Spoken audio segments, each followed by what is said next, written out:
Ladies and gentlemen, welcome back. Today I am here with master's student Roy Han. Thank you for coming on the podcast. Yeah, thanks for having me. I've been following this account for a while. Pretty crazy that I'm sitting here right now. Since I was a young kid, I've always been drawn to combat. You started the UTM Martial Arts Club. Yeah. Originally, I just kind of wanted to find guys to train with. You can just have gloves and you can train with a couple buddies like on the grass or something, right? It was pretty unofficial. It was more like a fight club than anything. I can kind of tell when I first meet someone right away, like what martial art they'd be the best at. Stockier type of dude, I'm like, yeah, bro, you got to start with grappling. You got to start with wrestling. You're a wrestler for sure. Some people, they try like jiu-jitsu and they're like, man, I love this. It's like a game of chess. It's like you're solving a puzzle with your body. It takes a lot of intelligence, man. You know, like Bradley Martin saying he can beat people up because he's 260 because he's like a bodybuilder, right? I mean, to a certain degree, he's not wrong. But if you watch UFC, if you really go train, like just go to any MMA gym, like, man, these guys are just on a whole other level. Ladies and gentlemen, welcome back to the VoV podcast, Voices of Vic. Today I am here with master's student from UTM, Roy Han. Thank you for coming on the podcast. Yeah, thanks for having me. I've been following this account for a while, and yeah, it's pretty crazy that I'm sitting here right now. Absolutely. Yeah. I appreciate you coming on. It's a long time coming. So there are 3 pillars at least that we could throw into a headline to describe Roy Han, kind of a Swiss Army knife guest that we have today. Actor, you're big into acting. You have so your military experience is something that I do want to dive deeper into because I'm not exactly sure what your role was with the military, how you contributed, but you're a Navy sailor. Yeah. And a martial artist, that's a big one too. Yeah. So, and you're coming from UTM. Yeah. I mean, my undergrad was UTM. I graduated 2024, but my master's is at here downtown. Yeah. So, okay, interesting. Let's start out. We're gonna get into each of those pillars: acting, martial artist, and then military. But let's start out with U of T. So let's start out with your education, your background. Yeah. Maybe explain to people what you're doing for your master's. It's UX design. It's systems and information. It's not really something that is maybe as easy to grasp or that as many people have experience with. When someone says they're an economics student or an engineering student, people kind of understand that. I feel like with a master's degree, it's a little bit less popular, less common. People don't know as much about it. So to just kind of break it down for the viewers here. Yeah. So when it comes to my master's, it's pretty unique in that the reason why I did my master's actually is because my undergraduate degree, it's something called digital enterprise management. It's kind of the intersection of business and technology. And we were really close with the Faculty of Information back at UTM. And a lot of the professors actually have like connections within the faculty here. My master's, it's pretty broad, where it's like Masters of Information Systems, but like, what is that? It's a lot of things. It's like IT, like information technology, and like different, like, I guess, designing information systems for like different use cases.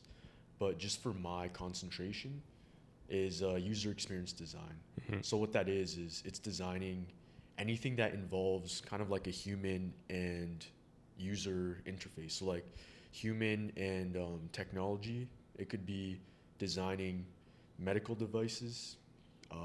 I guess the most common one is designing websites, apps, tech like that.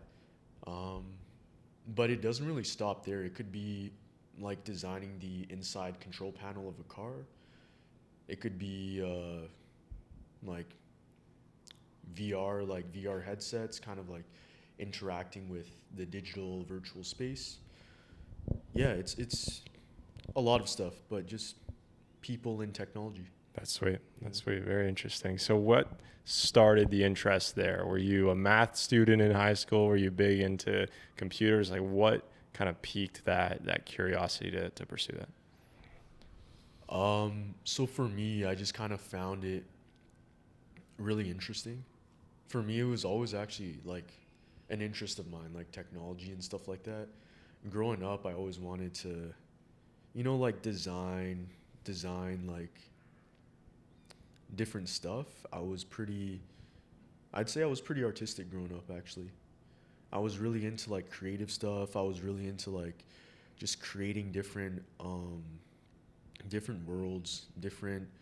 I remember I used to like make comics as a kid, and I wanted like something that's more creative, and obviously I wanted something that's like employable. So I found out about like user experience, which is kind of like designing technology. So it's less like programmer like coding heavy. It's more of the imagination, and it's more like the creative side of building websites, apps, Yep. devices. That's huge. Yeah. Now, that's something that you said that I want to kind of pull out is you wanted also something that was employable. Now, there's a big push. I feel like now our generation is focusing heavily on pursuing your passion or doing what you love. And that's important. That's definitely a part of it. But I think sometimes people might struggle with knowing that if the thing they love to do will be of value to anybody else. Have you ever had that struggle where maybe there was something that you thought of that could have been a dream job, but you're like, nobody, how am I going to live off of this? How am I going to actually earn off of this? Who's going to pay me to do this thing that I really like to do? Yeah, no, 100%.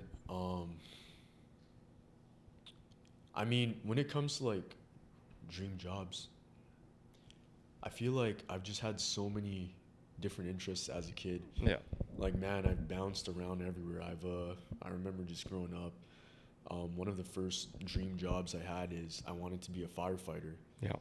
and then I wanted to be an archaeologist for the longest time, an astronomer, like an astronaut. Um, Eventually, my first like major degree was in business. Yeah. Kind of landed on that because it's kind of like it encompasses everything. You can kind of do anything from there. 100%. But just technology wise,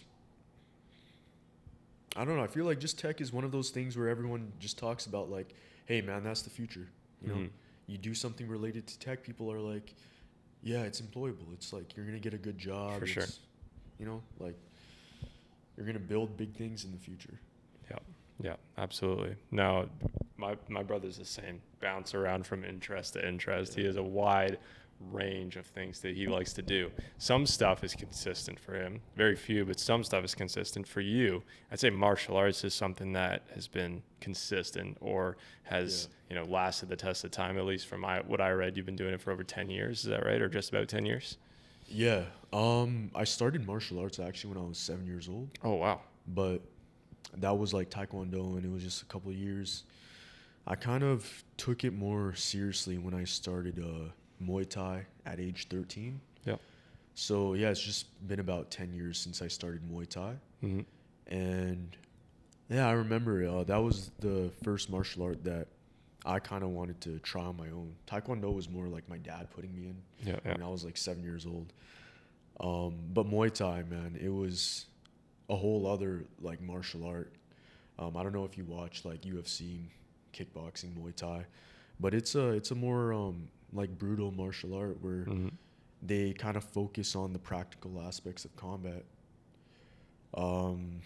Yeah, started when I was 13. When I was 17, 16, 17, I was a kickboxing instructor, and I was teaching at a kickboxing gym, and I was doing that for several years before I think I was like 18 or something. 18, 19, I decided to start like grappling, like jiu-jitsu, wrestling, and stuff like that, to eventually transition over to MMA. Mm-hmm. Yeah, that's very interesting. So,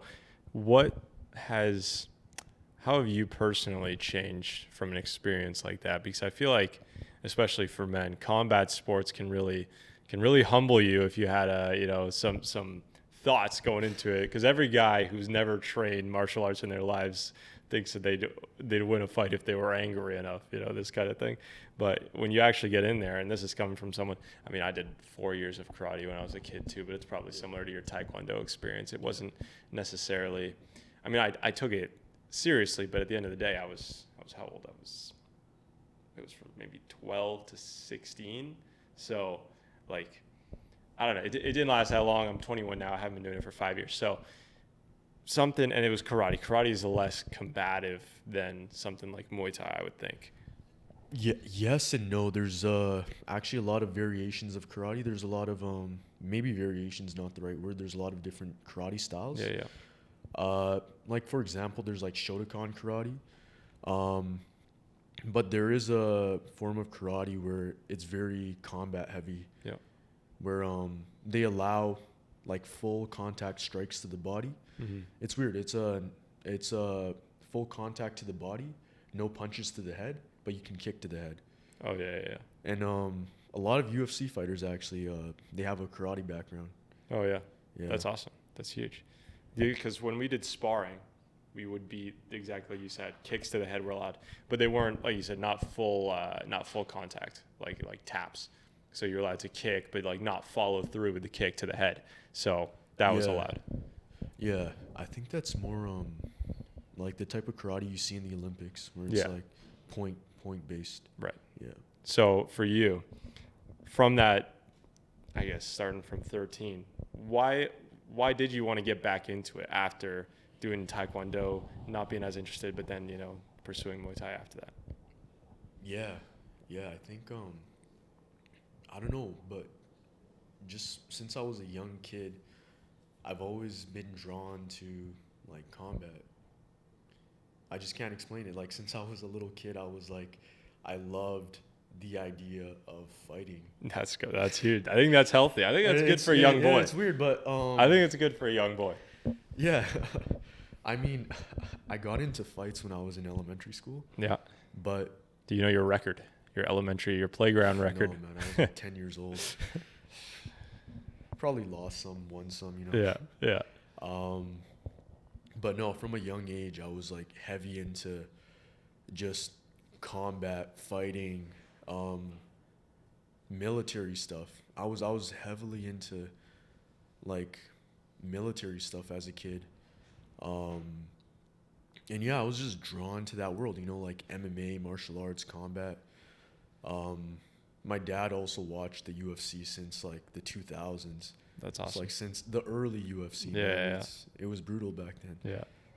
But yeah, I guess I was just always interested in that world. So you started the UTM Martial Arts Club. Is this what it's called? Of course. Yeah.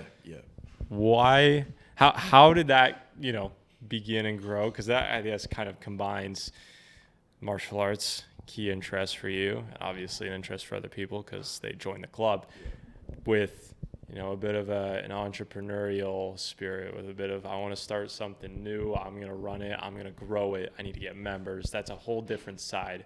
I mean, maybe you could find similarities between combat and business, but for you, how was that experience?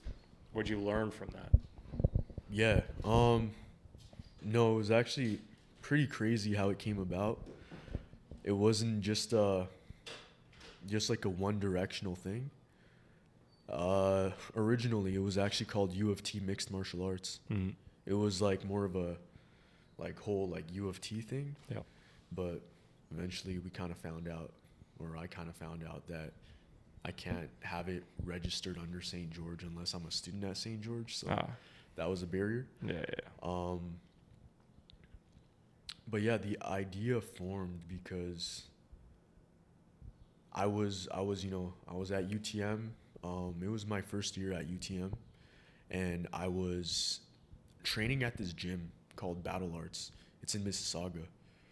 And I don't know if you know about like MMA gyms, but like, man, they're expensive. They're like $200 a month. Yeah. It's crazy expensive to train MMA, surprisingly. Yeah. You pay them to get your ass kicked. Yeah, exactly. Yeah. Bro, you pay them to like get your ass kicked every single day. Yeah. And then you get good, and then you're kicking other people's ass. Yeah. So like it making balances. some of that money back. Yeah, it balances out. Yeah. But yeah, no. So like originally, I just kind of wanted to find like guys to train with, because really you don't really need that much equipment to train martial arts. You just need pads, gloves. Yep. You don't really need pads actually. If you can just have gloves and you can train with a couple buddies like on the grass or something, right? Yeah, I didn't know anyone, so I just wanted to find people that had like that common interest as me, like just martial arts, MMA. It started out where I posted this thing on Instagram. I posted on my story, and also I made this post on, you know, those like accounts where it's like incoming first year accounts. Yeah, it was like a post saying, hey, if you want to train martial arts, I'm looking for MMA people to train with and to kind of like get together and we can like spar, train, whatever. And man, I got like so much response from that. I think I got like 30 DMs on the first day of people saying, hey man, I go to UTM, I go to U of T, like we have to train, like let's get training. I do martial arts, I do MMA, like let's train together. And eventually me and a couple friends, we started this like just this group chat on Instagram. It was literally just like a DM group chat. It was a sparring group chat where we'd get together and just spar like near campus. It was pretty unofficial. It was more like a fight club than anything. It was literally a couple guys just meeting up without the school knowing, of course, just putting on gloves and beating each other up. Yeah, it was pretty it wasn't like organized or anything like that. We'd meet up in the squash. Well, I'm gonna say this now because it's already over. We don't do this anymore, but we used to meet up in the squash courts at UTM. We'd book a court. Yeah. And since no one really comes around that place, it's like very hidden. We used to like do some sparring in there. We used to meet up just like on the grass field. There was like these teepees that got erected on the campus. It's like these like teepees, and sometimes we'd go in there and just spar. That's sick. That's sick. That's hilarious. Yeah, it was fun. Those are the beginning days, the early days. I'm sure you cherish those a lot now. Yeah, no, those were the days, man. It was small. It was just secluded to like a small group of people. No one really knew about it. Yeah.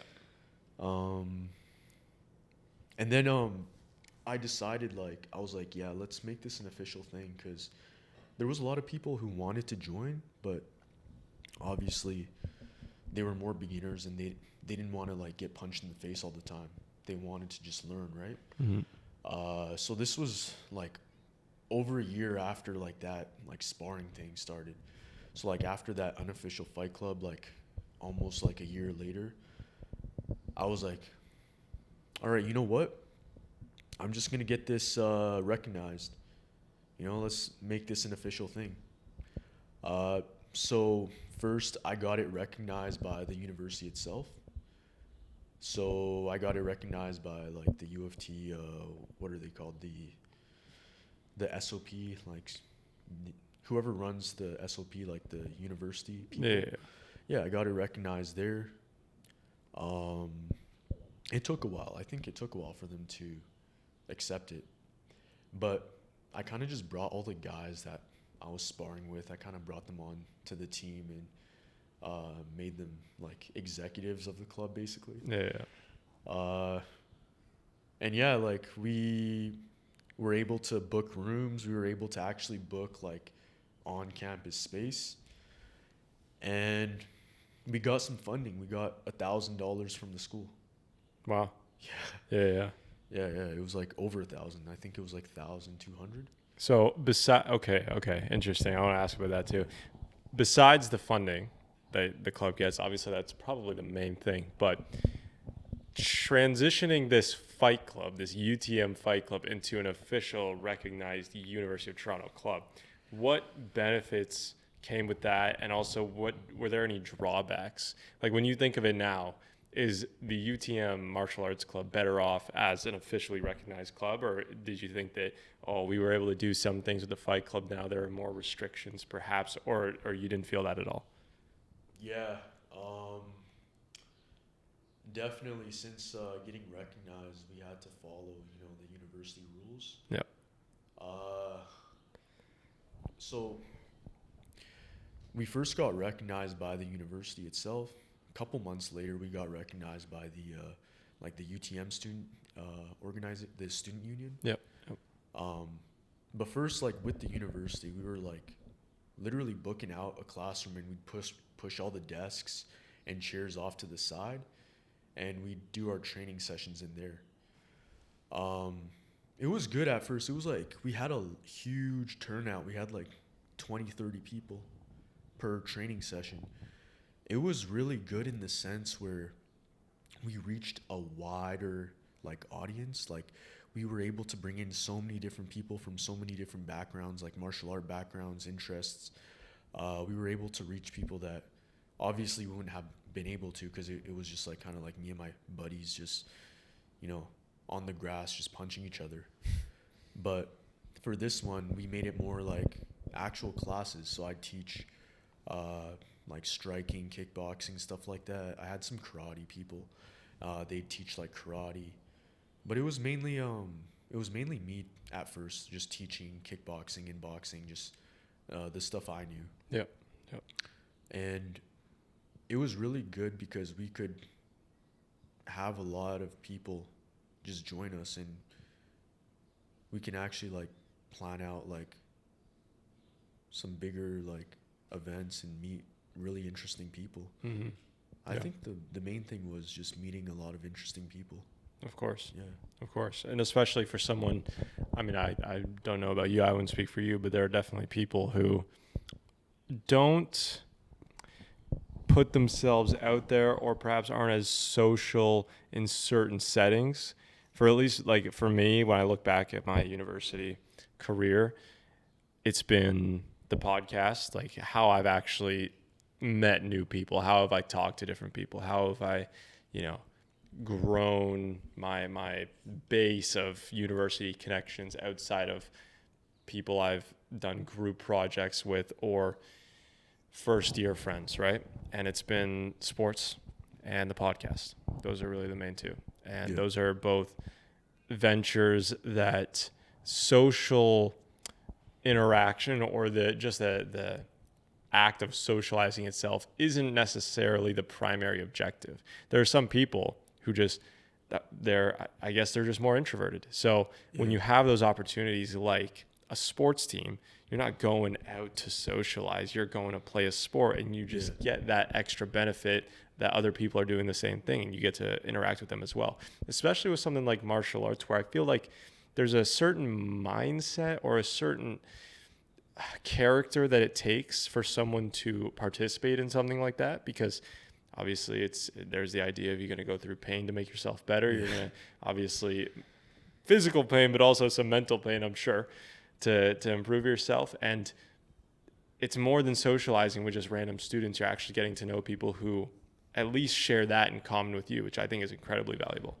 Yeah, no, the thing about martial arts, man, is I love it. Yeah. I love it because you get, on one hand, you get those guys who are like, like huge UFC guys, and they're just trying to like start martial arts, or like MMA really, because they love to fight, they're like those those guys who just love to fight, just no other reason. Some guys just love to fight.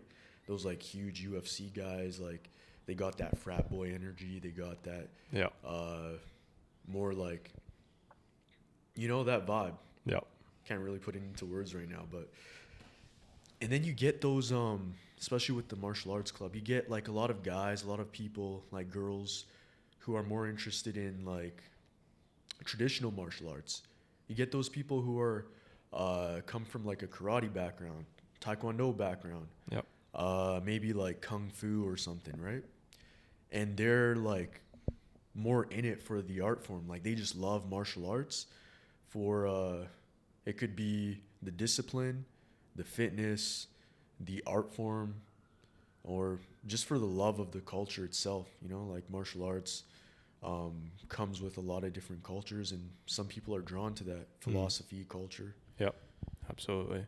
The fitness aspect is another interesting thing that I will talk to you about. We'll take a quick break for the cameras, like I was saying, and we'll jump back into it.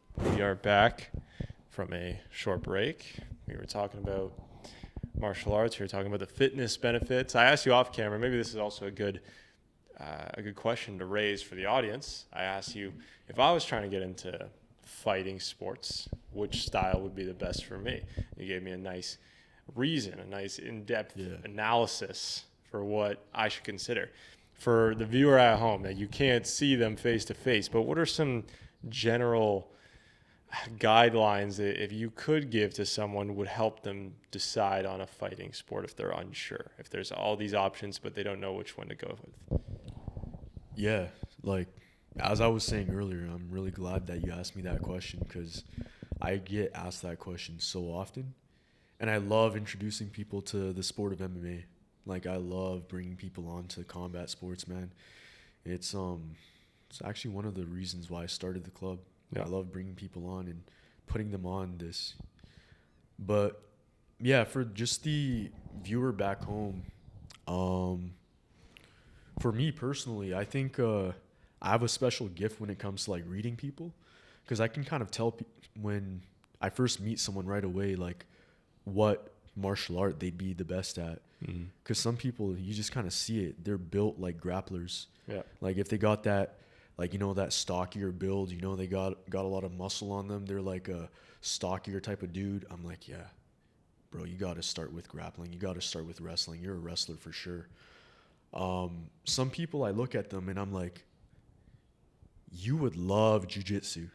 Like you would love Brazilian jiu-jitsu. Like I know you would love that martial art. Like I know it'd be amazing for you.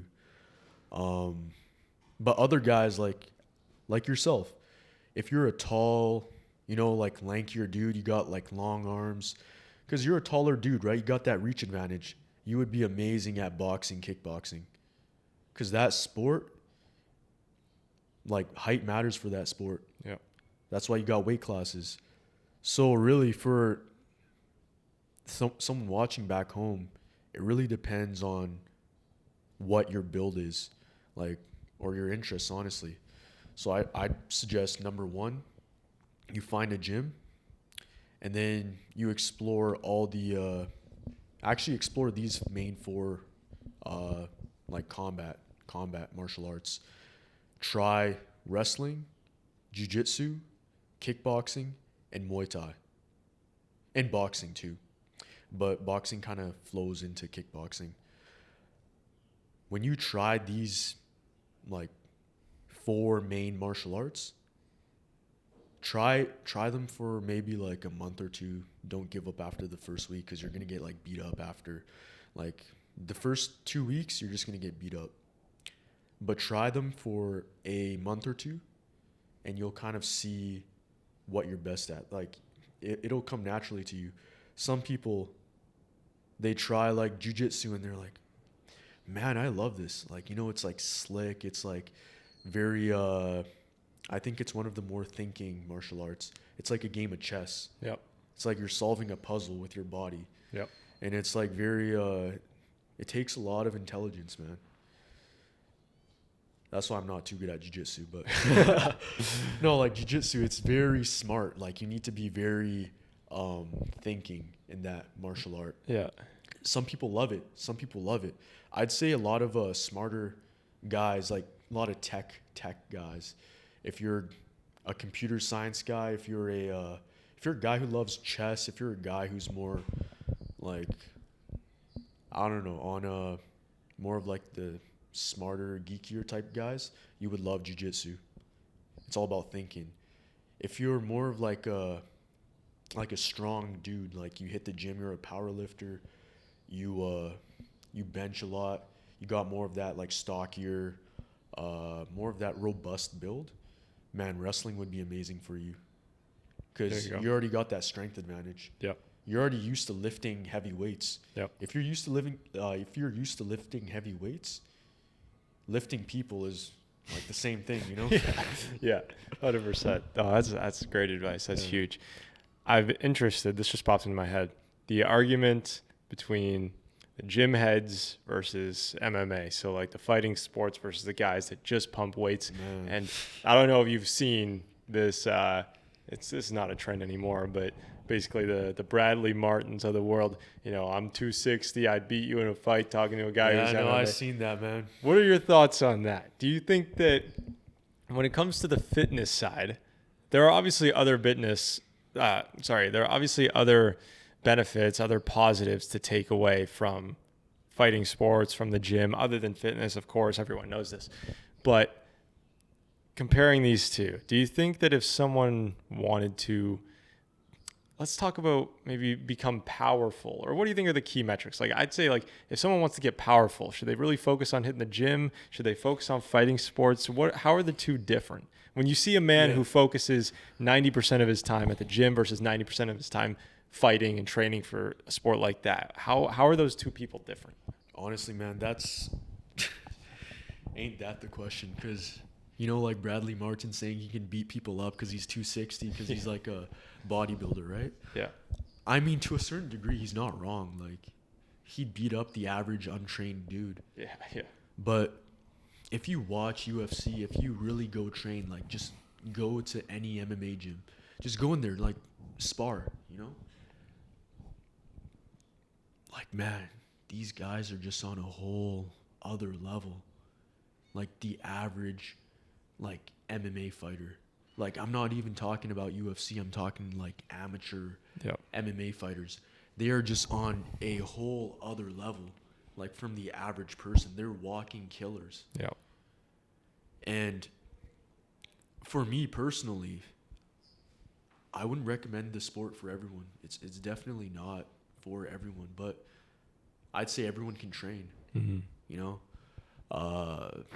The question was like training in the gym versus like training MMA. I'd say do both, because as a man, you want to protect yourself. You want to learn how to protect yourself, protect your loved ones. You want to protect your family, right? And you can't just. I used to be in that mindset, actually. I used to fall victim to that mindset where I was like, yeah, I do combat sports. I can beat up anyone. Like, even though I was like skinnier, I was like this skinny dude. I was like, yeah, I do combat sports. I can win a fight against anyone, right? Yeah. But then I started doing MMA. And I realized, like, oh, shit. In grappling, because I did kickboxing back then, right? In grappling, I'd get f***ed by any dude who's like a big like bodybuilder, like not bodybuilder, maybe like a power lifter, right? Because they're strong. Like, they can just toss you around. So I realized, like, you got to do both, man. You got to lift weights. You got to build your body and at the same time build your skills. Like, build the hardware, upgrade the software.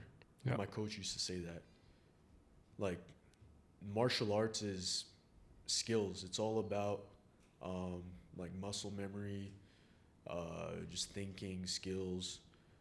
But you need like strength to be able to defend yourself against larger guys, because there's no weight classes out there. Right. Like, just on the street, there's no weight classes. Yeah. There is in MMA and combat sports, but out there you're going to be fighting dudes who are like 200-300 pounds. Yeah. So you got to be ready for anything. 100%. That's huge. So yeah, I mean that's our martial arts talk. I mean, we do have we can keep going into this, but there's just so many other topics I want to get to. Yeah. Maybe if we circle back, maybe you can obviously mention it in the next parts I'm going to ask you about. But let's get into acting. Let's shift into acting. Wait, before we change topics, there is one thing I want to say though. Please break it down. So I noticed this may sound a bit pseudoscience-y, but this is my personal experience.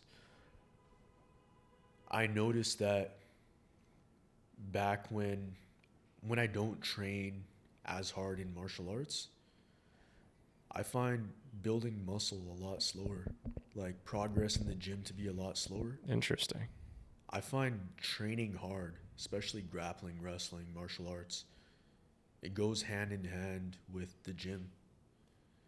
It might be a bit like pseudoscience-y, but even my wrestling coach, he said it himself. He said he's seen guys who come in start wrestling, they're like skinny or they're fat, right?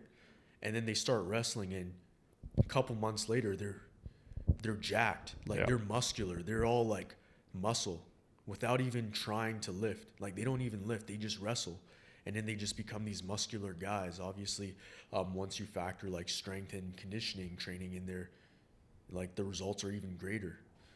So I feel like when you do combat sports, it definitely helps with building muscle. It could be, I don't know what it is, like it could be mentality, mindset, your body going like, oh shit, we're in a fight now, you know, got to get ready for combat, Yep. you know, whatever it is, it really helps. Yep. Yep. Absolutely.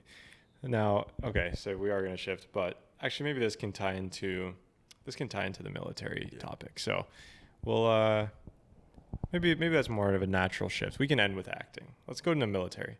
Yeah. Because I wanted to talk about courage.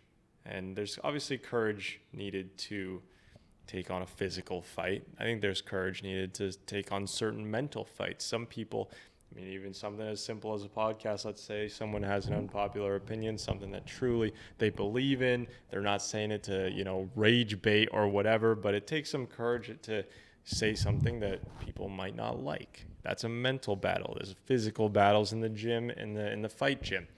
Now, military service, that is perhaps, I can't think of a bigger act of courage. Obviously, there's different branches. Not everyone in the military is necessarily putting their life on the line, but I still think that the fact that you open yourself up to that being an opportunity, a possibility, is incredibly courageous. So, for you, when did your military service begin? What does it consist of? Even I'm not too sure exactly what role you have. Yeah, I mean, I'm in the Navy, right? I know some Army dudes. They're the real courageous ones. I can't lie. They're the ones who are like, hoorah, just wanting to run into the front lines. Yeah. Yeah, those Army dudes are on a whole other level. But for me personally, I was 18. I was in grade 12 in high school. I remember meeting so like back in BC, it was like, cause we're on the West Coast.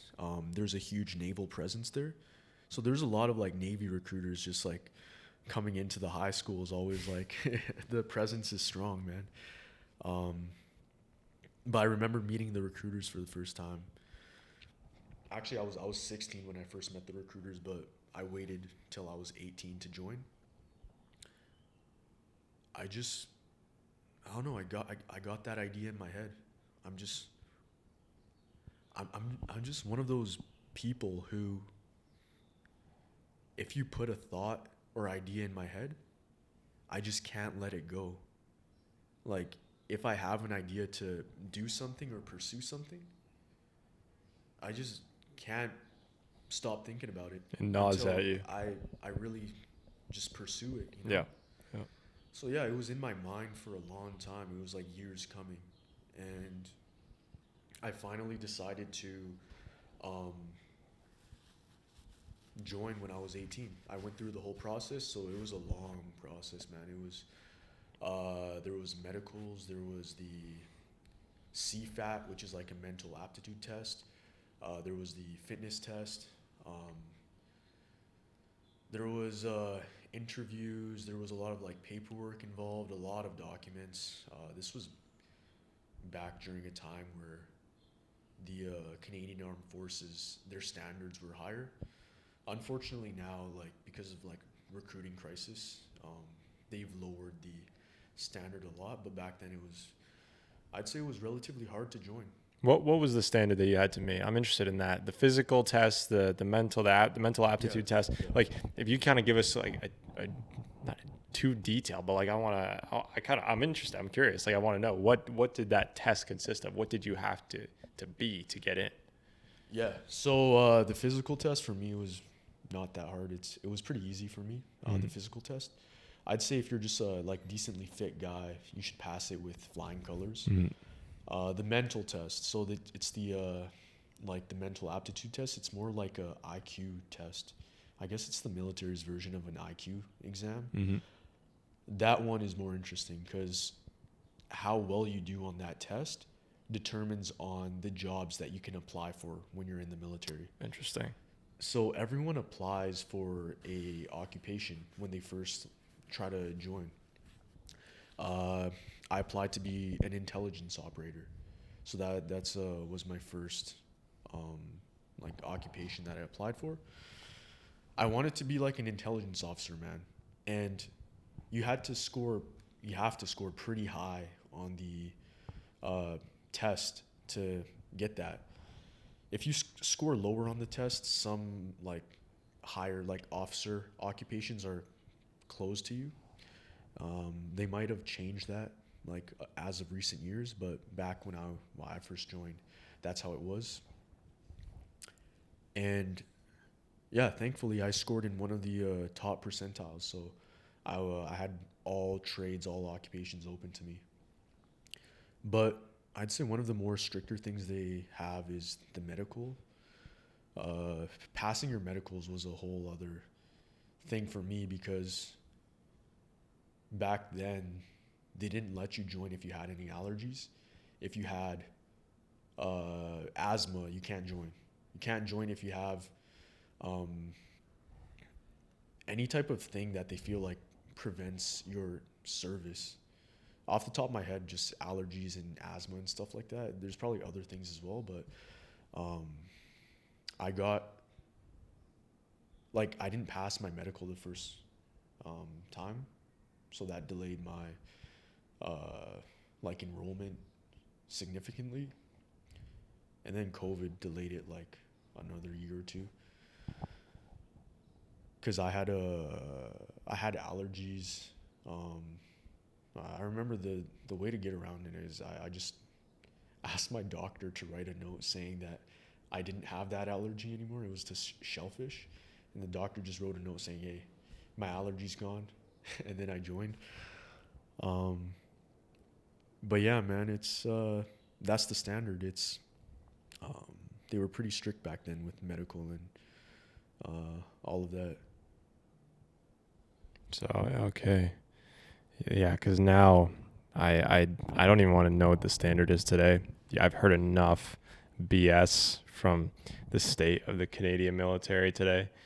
Just kind of Yeah, like not the members, not the people, not the obviously the military itself. It's more the government oversight or expectation, or honestly, it's kind of once again, I don't know if it's necessarily downgraded it because like there is a recruiting crisis, or if because of the reasons that they have, you know, because of the ways that they've kind of degraded the military itself, it's made people not want to apply in the first place, you know. Um, and it's also a point of who are you serving? Are you serving your country or your politicians? That's another, yeah, you know, yeah, issue people are bringing up today. But either way, that's incredibly, you know, respectable. Another thing, like it's not a lot of people would sign up for that. Not a lot of people would even want to go through the testing, honestly. Some people do it because they need a job, of course, but then there's the others that are like, I could do a lot of things and I'm choosing to do this. That's something I respect a ton. So, yeah, if there was a kid today who, because okay, this is sorry, I'm kind of all over the place right now. There's a lot of things I want to kind of bring up. Some people join the military, join the Navy because they have no other options. For you, I feel like you're someone with a lot of options. You say you had this idea in your head and you couldn't really get it out. It's something that, you know, you've been thinking about pursuing and you finally went and did it. What made that path more appealing than some of the other stuff you could have done? Like if you knew you could have gone to U of T, like someone who has the door open to go to University of Toronto might think, oh, I'm not going to go to the Navy. I have this other great opportunity. What made, you know, being in the Navy something that hit the top of your list enough to do it? yeah. I mean, one thing I want to mention is that you can do like, you know, military and schooling. It's not like exclusive. It's not one or the other. You can do them both. Is that You're good. Honestly, for me, I feel that I've just always been drawn to like the extremes in life, like adventure, man. I've always been drawn to that. You know, everything I do, combat sports, you know, military, getting into the film industry, like I've always been drawn to that type of like adventure. I don't think I'd be able to sit in an office all day, just staring at a computer. And I'd say it's well, I want to say like yeah, I want to serve my country, you know, like uh these altruistic reasons, but I feel like myself and a lot of people who do join the military, it's a lot of it is the appeal of the adventure and the challenge that it brings. Yeah. Yeah. Because there's definitely a sense of like, you know, like you're about to do something that's going to challenge you and push you, you know, mentally and physically. Yeah. Yeah. Yeah. I mean, that's the lifestyle I think that a lot of guys want, or at least they think they want. Maybe when they go in to do it, they realize they can't handle the pressure. But at least the thought of it to me is something that sounds incredible, and the fact that you acted upon it, that's big respect. The acting side is a whole new, seems completely unrelated to everything we've been talking about today. But you've had experience, you've been in some commercials, at least some ads. I saw you in the Petro Canada ad for the Olympics. Very nice. Why acting? You want to go to Hollywood? You trying to hang out with the big celebs? You're going to be an A-lister? What's going on? I think for acting, it's more so just something that I've always had a passion for. My parents actually put me in drama acting when I was really young, when I was 7 years old. Same time as Taekwondo. Exactly, yeah. My dad, I don't know. My dad wanted me to do Taekwondo because he wanted me to learn how to fight. My mom put me in drama acting because she wanted me to, I guess, be more self-expressive. Like, she wanted me to break out of my shell. She didn't want me to be like shy or whatever. She wanted me to be more like extroverted. And for me, I don't know. I've just had like, if I could, I'd want to do it all. Like, I'd want to live every life that I could possibly live. If I had all the time in the world and I could stay young, like this age forever, man, I'd want to be an astronaut. I'd want to be like a medical doctor. I'd want to be an archaeologist. I want to be a scientist. I want to find the cure for cancer. I want to do all these things with my life. And I just want to like experience it all. But I guess the closest thing I'll ever have to that is playing that, is just imagining myself in those roles, in those lives. And that's something that really appealed to me. And that's why acting just really, really appealed to me, because acting, really all it is it's imagination. It's the curiosity of other people's lives. You're thinking about, how does that person live their life? Like, how does that person think, feel, and act on a day-to-day basis? How does a doctor feel, or a surgeon feel, when they're about to perform a surgery? I've never performed a surgery, but I can imagine it, you know? And I think that's just what really drew me to acting. Of course, the things I've been in is just ad campaigns. I didn't really have to do much acting for that. It was like, the biggest one I'd say is the RBC one. I get hit up all the time on the DMs like, hey, you were in this ad, man. RBC, I saw you in this ad. I don't know if you maybe seen it, but it was everywhere on Amazon Prime, on YouTube, on like TV. I don't know. If you say it now, honestly, I might have seen it. I might not have recognized it was you, though. This is the thing. I'll show you the ad after this, because we should pop it up on the screen too. I think almost everyone has seen it, just because how like widespread it was. Like, it was everywhere, man. I got people like just DMing me saying, hey, I saw you here. Yeah. That's sweet. Yeah, it was fun though. It was Yeah. fun. So that's an interesting explanation for why to pursue acting. You were telling me, I don't know if this is something, if you don't want to say it on camera, maybe not, but like you're telling me off camera that you're doing school part-time to try to fully lean into this. Yeah. So Is that okay to talk about? Yeah. I'm fine with that. Just before I was doing this master's full time, just since September I was doing it full time, but just this semester, just this January, man, it was like I was thinking it's a new year.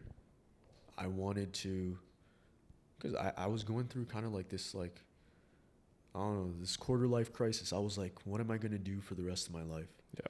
Like, what do I really want to do?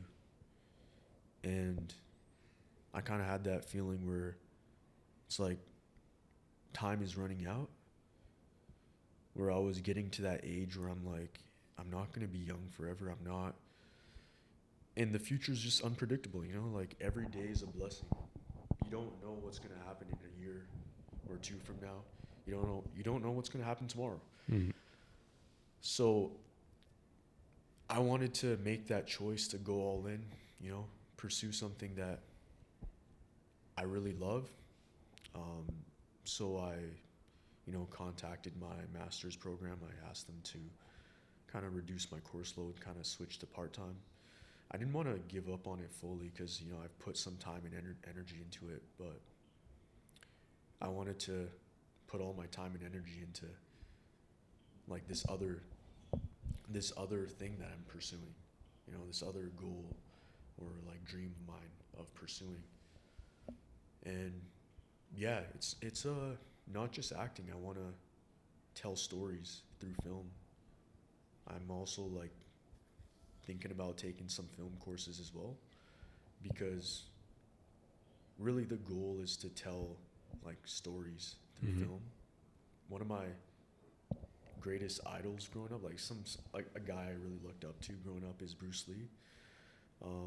He was a filmmaker before becoming an actor, and I really loved just watching films and movies that make you think, like that resonate with you. Like after you watch it, it makes you what's the word? It's like it makes you have a realization of either something about yourself, something about life, something about like, I don't know, like a reality of life that you kind of realize, or something you have to think deeply about. And I really love that about film and cinema. And that's with Bruce Lee. I mean, that combines martial arts with acting too. So that's even more relevant. Yeah, so that's sweet. For people, because I do relate a little bit, or at least I know people who are very much aligned on your thought that there's so much to do. I wish that I could live all these different lives, but I can't. Like I only have so little time. But there are other people who are struggling with the opposite of like, there's nothing I want to do. Like they just look around and they're like, they don't really value things in this world. And I hope that that's something that, you can change and affect yourself, that you can learn to want things. For you, I'm sure it comes naturally, maybe. I mean, you're talking about this kind of quarter life crisis, but to help people who are struggling with this, lack of purpose, maybe try to discover something that they might, have that passion for. Is there anything that might help them? Is there anything that you think they could start considering to find things they like doing and that excite them again? Because excitement is a hard feeling to find for some people. Yeah.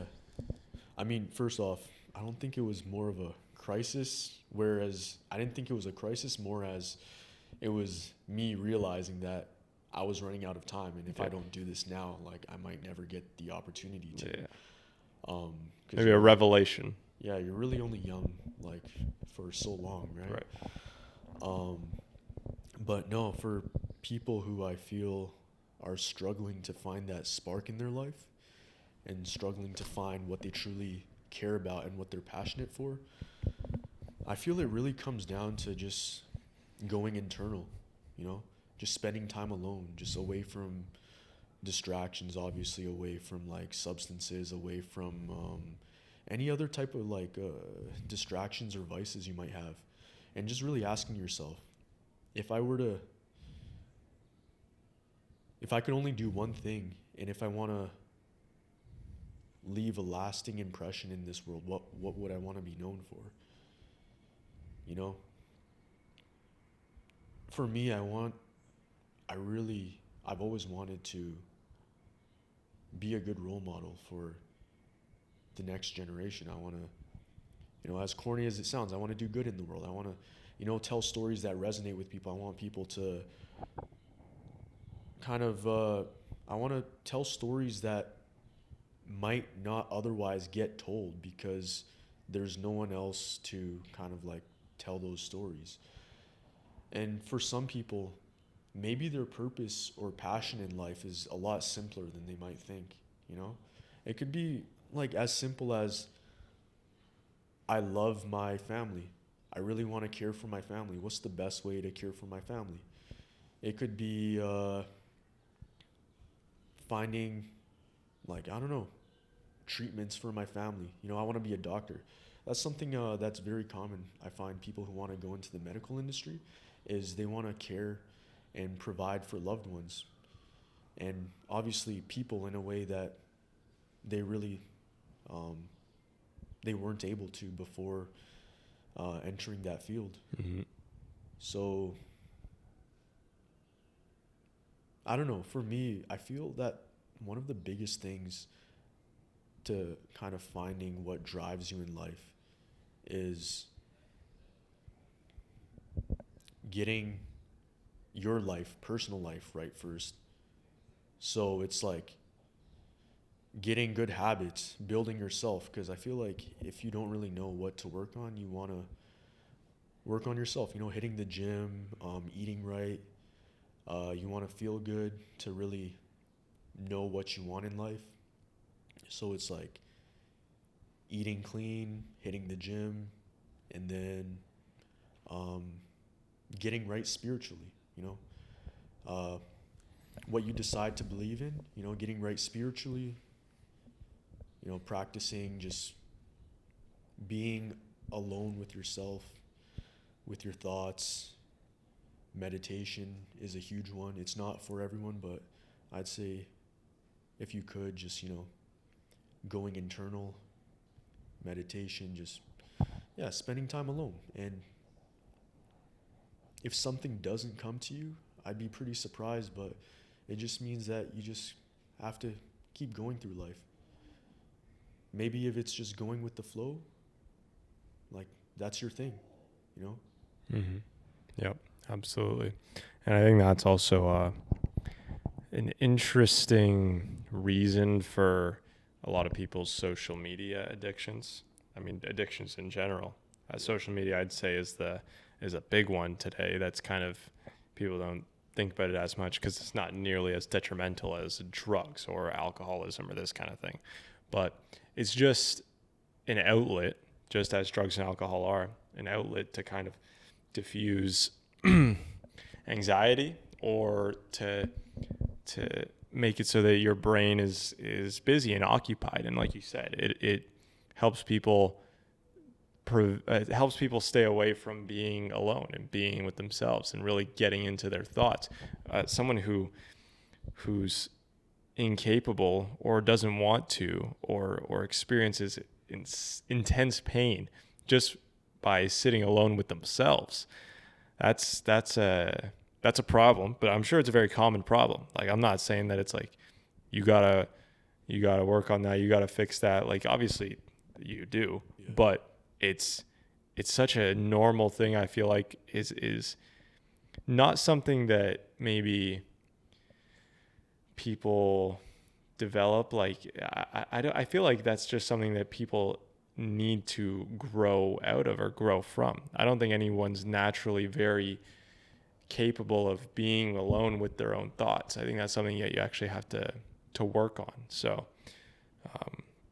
that's at least something that I've been recognizing more with myself, because I don't once again, I'm lucky to not have any of these other serious vices that, you know, a lot of people struggle with, whether it's drugs, alcohol. But social media, for me, I can sometimes catch myself if I'm like, I don't even like the stuff I'm watching right now. Like, I'm scrolling, what the hell is this? And I realize, I catch myself, I'm like, oh, I'm trying to avoid this. I got a lot of shit that I have to deal with, and I'm trying to avoid it, which isn't helpful. It only makes it worse until it kind of blows up in your face and you're forced to deal with it. Yeah. But getting ahead of those things and yeah, catching yourself. I think that's the main thing, and identifying why addiction happens in the first place. And I think it's because people are trying to subdue a greater stress, because it's not like addiction is the most fulfilling thing. It's not fulfilling at all. I'm sure it's pleasurable in the moment, but it is also stress. It's another version of stress. It's probably less stressful than the big thing you're trying to avoid, but that big thing eventually is going to blow up in your face. So yeah. Yeah, no, 100%. I'd say social media is like a haze. Yeah.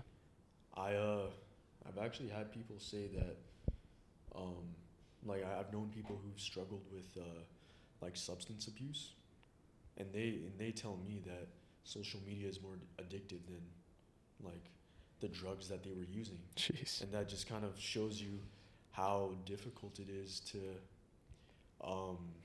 you know, like how insane it is that most people nowadays are pretty much addicted to social media. Yeah. I mean, I'm not like a saint in that area, because I find that I spend way too much time on social media myself. But yeah, I don't know. I don't have the answers to that, because that's something I'm still working on as well. Yeah. Yeah. And those are the I mean, journey's kind of a soft term, but those are kind of the transformations that give you important lessons and stories to even share, even if it's something as small as that. It's not necessarily the fact that you use Instagram for this number of hours a week. Now you do it for this number of hours a week, or minutes, maybe even. It's more like what you learn from that, and kind of maybe the other habits that you develop that help you in more important aspects of your life. There's a lot to be said about just relentless dedication to improving everything wrong with you, because I'm sure we all have lots that are wrong with us, lots of stuff that's wrong with us, and that's the fun thing, is looking back at your old self and being like, thank God I'm better than that person. I was going to insult the former self, but try to be nice. But yeah, like even with something like the gym, like when I started going to the gym, I now look at myself before I went to the gym and I was like, thank goodness I'm not that. So just imagine how many things there are about myself today that future me is going to look back on and be like, thank goodness I'm not that anymore. I'm sure there are definitely a couple. Yeah, no, 100%. I was actually, I saw something on social media the other day, funny enough, where it's like, what you do right now is you got to think about where you want to be, not right now, but in 3 to 4 months. Yeah. Because everything you do right now is directly going to impact where, who, what you're going to be in 3 to 4 months. Yeah. And I don't know, that kind of resonated with me. It's like, if you want to have that beach body in 3 to 4 months, if you want to have like, like be ripped with washboard abs, you got to start eating right now. Yeah. You're not going to, if you want to look good in July, you can't start in July. Right. But it's funny you mentioned that. One of the times in my life where I feel that I was most disciplined and where I didn't have any social media to go on at all was when I was going through basic training in the military. Yeah. It was no phones, no social media. We were allowed maybe like 30 minutes a day, 30 minutes to an hour a day if like we're lucky. And most of that time was for like, calling loved ones, checking up on family. Yep. And calling like, like loved ones, families. I remember checking my phone that time because I did my basic training full time in Quebec. I know in the Navy that's the most common thing to do. A lot of my Army friends, they have the option, especially in the reserves, to do your basic training over the span of like a couple weeks, like, and it's not like full time where you can go home during the week. But for me, it was in Quebec, so kind of stuck there. You can't leave the military base when you're there. And they take your phones sometimes. They take your phones away from you. But for those couple weeks, I was checking my screen time, and I averaged like, 15 minutes a day? Wow, yeah. And I was basically off Instagram for basic training. It was 2 months for me, 7 weeks, give or take. I did it full time. I know like it used to be a lot longer. It used to be like 3 months. But for me, those 2 months, man, it was probably the most disciplined I've ever been in my entire life. Waking up before 5 a.m. every day. Morning PT almost every day. And just no technology, no like phones, no social media. And it felt good. Yeah. It felt really good. And even though the training was tough, it's funny, this is a bit of a side tangent, but I think for my like basic training course, for my basic course, just from what I've heard from other people like in my platoon and also other people from other courses, we had it hard. We had one of the hardest courses of recent, like to date, like recent history. Mm-hmm. I don't know. I've heard like many different like rumors or theories behind that. Like I've heard someone tell me that the military was doing an experiment where they wanted to see retention rates. They wanted to see if they made basic training easier, would people stay in the military for longer because we have a problem of like people leaving the military, or if they actually made basic training harder, if they cranked up the intensity and the level and made it a lot harder, would people be more incentivized to develop their careers further and stay in the military for longer and want to achieve higher in their career. And yeah, I guess we were the harder course.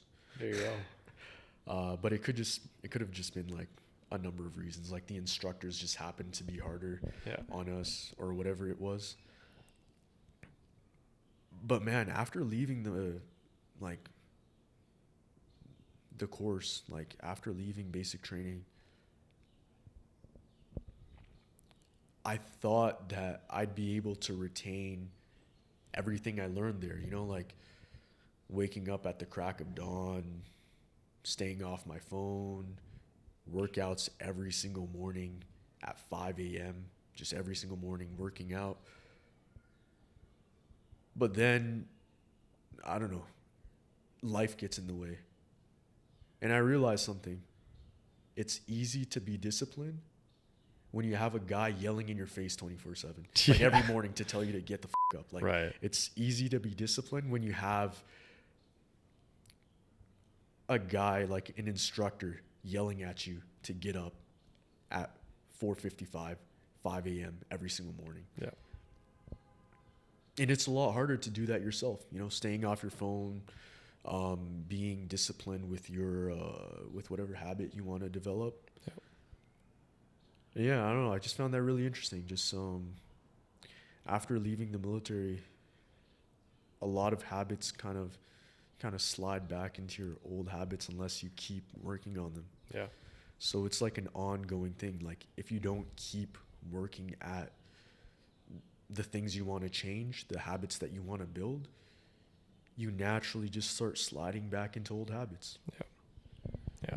And that's been something that is like I feel like you can come up with all sorts of excuses for why that's difficult or why you can't do it now. You can do it maybe later.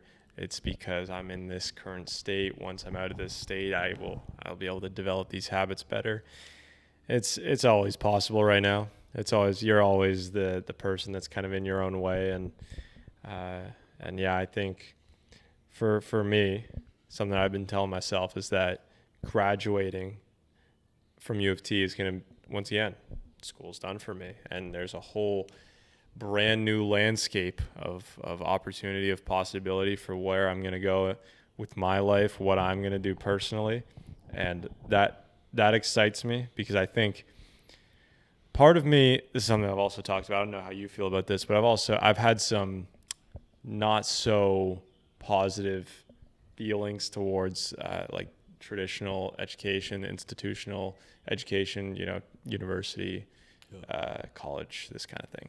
And part of me has been wondering, like, these last 3 years, I haven't been as dedicated to my studies. I've been more trying to figure out what I'm going to do after I graduate, obviously, because we're at school, hopefully, to increase our likelihood of getting a good job. That's the whole point. So why don't I just think about what might get me a good job now, instead of, focusing so hard on the classes I'm taking, which I've determined to be not very helpful to my long-term goals. Yeah.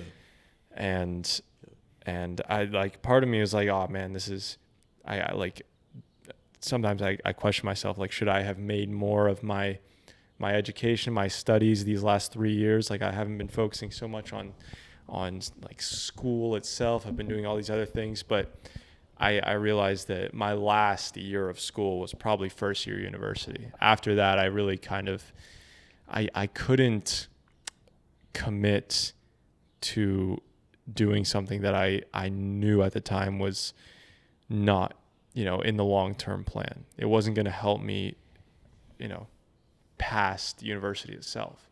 And obviously your goals for life shouldn't just be to be successful in university, because that's such a short span. Yeah. And then you gotta succeed for a lot longer after that. So, yeah, I mean, that goes for everything. I feel like a lot of people, this isn't exactly related to habits building, but a lot of people make their mind up on something. They know they have a feeling, or they've made a decision in their own head, but they wait so long to make that decision in real life. They wait so long to take action on that decision. So I guess that kind of goes with habit building in the sense of procrastination. People know, they have a really good idea of what they want from life. This is talking to a specific person. Obviously, there are these people who who are kind of directionless, but a lot of people know what they want.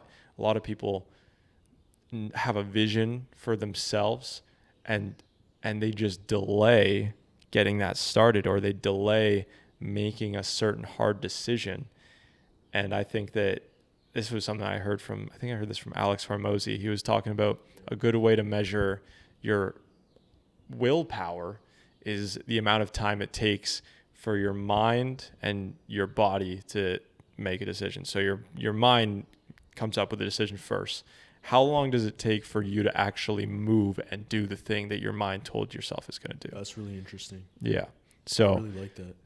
That's something that I've really, like, I've been thinking about that more, and I'm like, that's a good point. I can think of a lot of things, maybe not a lot. I can think of a few things that I decided on in my head and waited a long time to actually make the decision in the real world. And that's something that's like, no wonder people feel like shit, or no wonder people have convinced themselves they can't do something, because they literally have 2 years, let's say, of evidence that they can't, that their mind has been saying it and their body has been frozen. Whether there's so many different things. I won't list them all off, but there's so many different things that people decide on and then don't. They just wait. It's the delay. The delay is what kills you. I think that, like you said, people need that sense of urgency of being like, I have to do this now. Because you might think, oh yeah, you're 20 years old, you got your whole life ahead of you. There isn't as much cool shit that you can do once you're 40. So really, you don't have that much life left. That's facts. So there's a lot of opportunity that's kind of restricted by age. At least you have to have that mindset when you're young. When you're 40, don't have that mindset, obviously, because if you want to start something when you're 40, start something when you're 40. I'm just saying, for young people, think about the stuff you want to do. Can you realistically do it still in 20 years? Because you don't have your whole 60 years of life left, because there was a lot of those years where you're heavily restricted, whether it's physically, mentally, or just in the circumstances your life might be in that sense. Yeah, no, that's how it is. I came to that realization, I mean, this past year, where I was realizing I'm only getting older from here. I'm only in my 20s for so long. We're only in our 20s for so long. Yeah. This is the time to try stuff and fail. Yeah.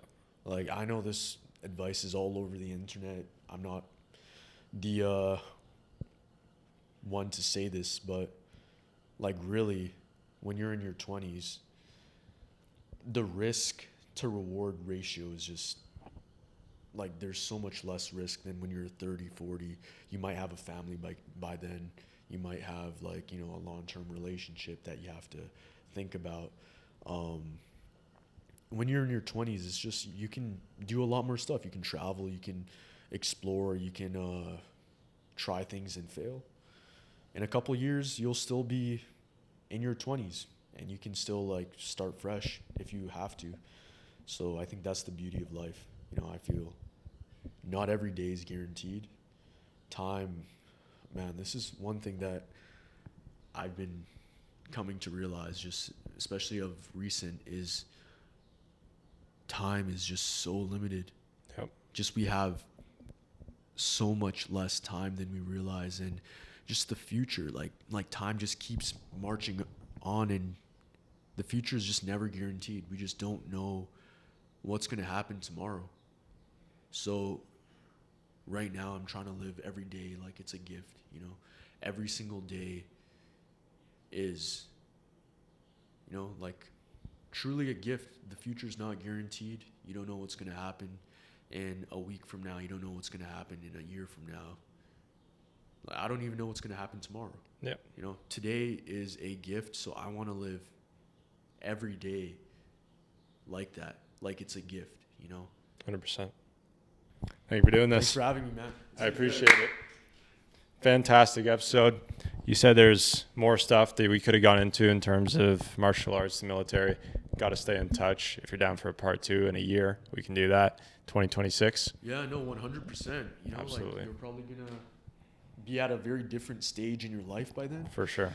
I'm assuming you're going to be moved out of here and you're going to be pursuing another chapter of your life, which I'm excited to see, like, what you're going to be doing. Appreciate it, man. We'll definitely keep in touch, because for sure, there's definitely more to talk about here. Unfortunately, we don't have all the time in the world, but once again, thank you for coming on the podcast.